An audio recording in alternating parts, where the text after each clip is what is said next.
साथ हैं वैदिक संस्कृति के अध्येता डॉक्टर अरुण कुमार जायसवाल जी। नमस्कार। नमस्कार। श्रीमद् भगवत गीता के 14वें अध्याय का 21वां और 22वां श्लोक।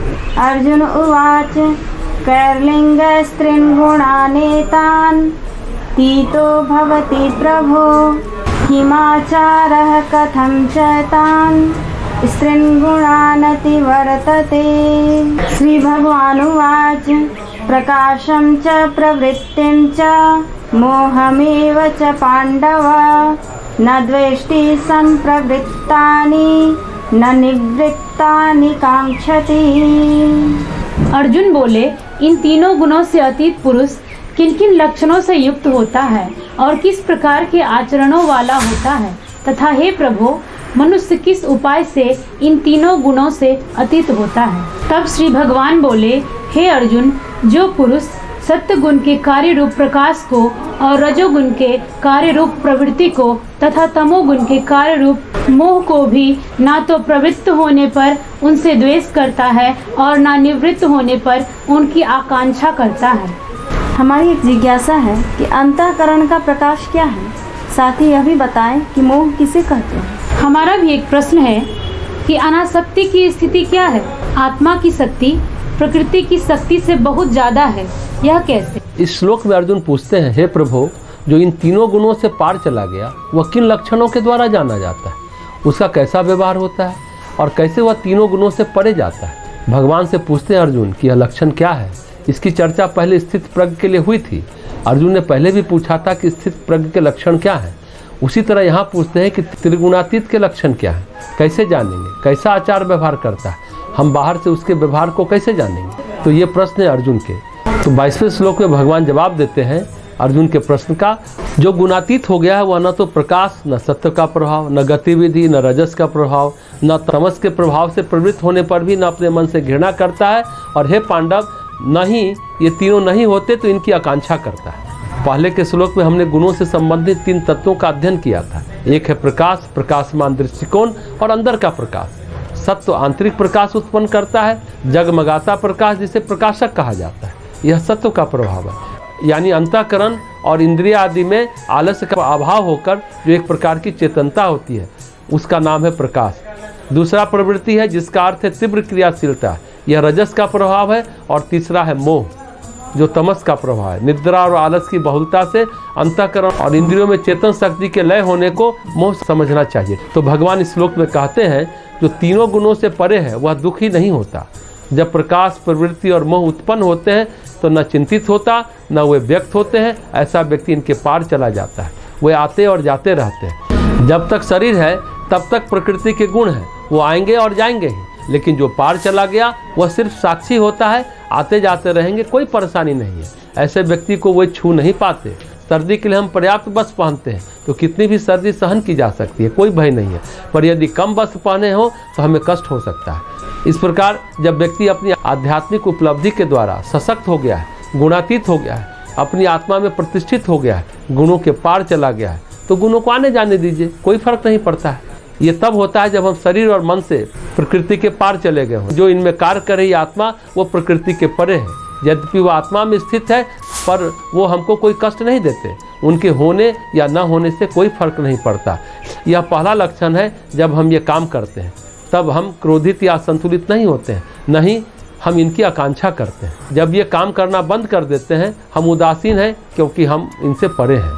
स्वामी विवेकानंद बैल पर बैठे हुए मच्छर की कहानी बताते हैं। एक मच्छर अगर बैल पर बैठता है तो उसके लिए कष्टप्रद हो सकता है। एक मच्छर बैल के सिर पर बैठा हुआ था।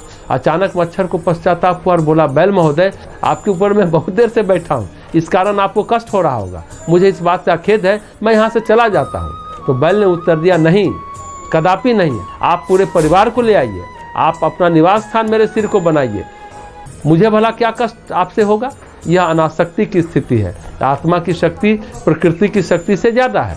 गुणों का यह आना जाना जब हम आत्मा को जान लेते हैं तो वो प्रभाव नहीं डालता। यह विचारणीय बात है। इस भावना का एक अंश जो प्राप्त हो जाए तो जीवन बहुत सुंदर हो जाता है।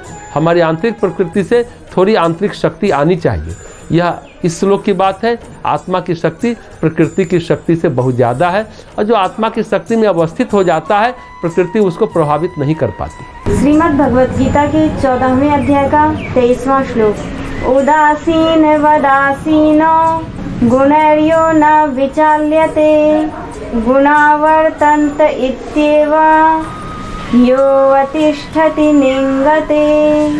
जो साक्षी के सदृश स्थित हुआ, गुणों के द्वारा विचलित नहीं किया जा सकता और गुण ही गुणों में बरतते हैं, ऐसा समझता हुआ जो सच्चिदानंद घन परमात्मा में एक ही भाव से स्थित रहता है एवं उस स्थिति से कभी विचलित नहीं होता। एक बात बताएं कि गुणों में बरतने का मतलब क्या है? उदासीन कैसे हुआ जा सकता है?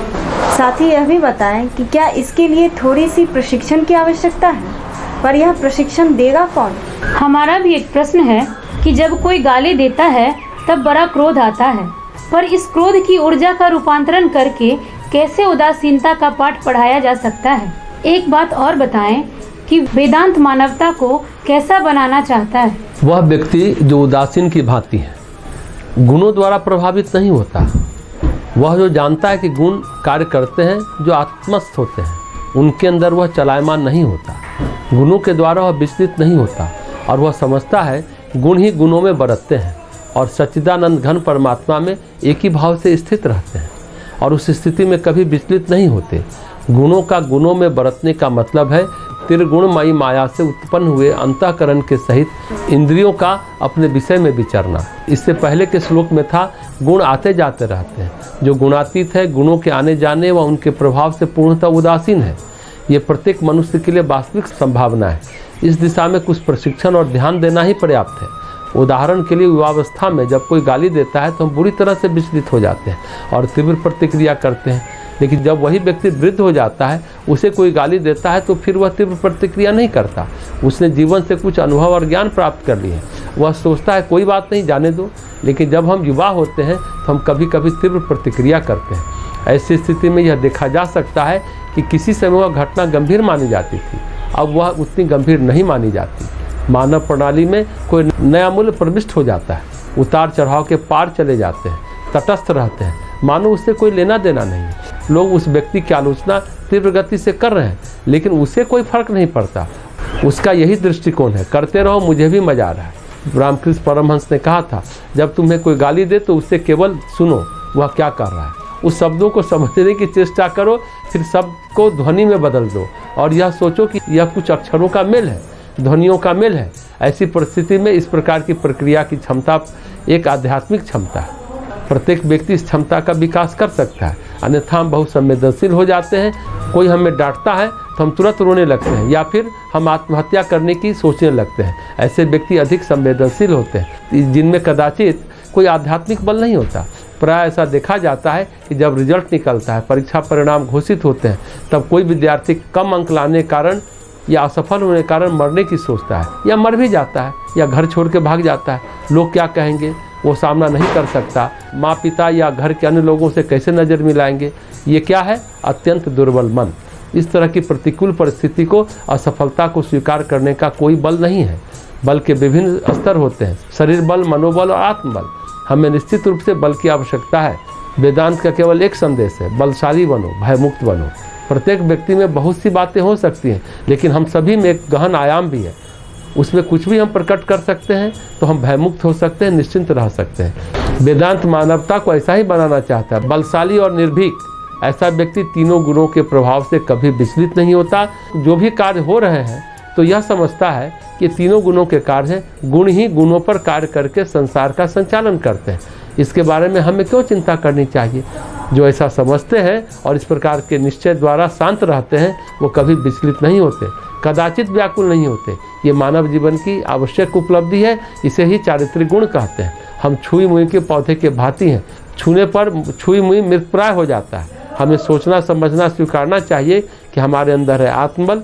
गुणातीत अवस्था होने पर कोई व्यक्ति विचलित नहीं होता।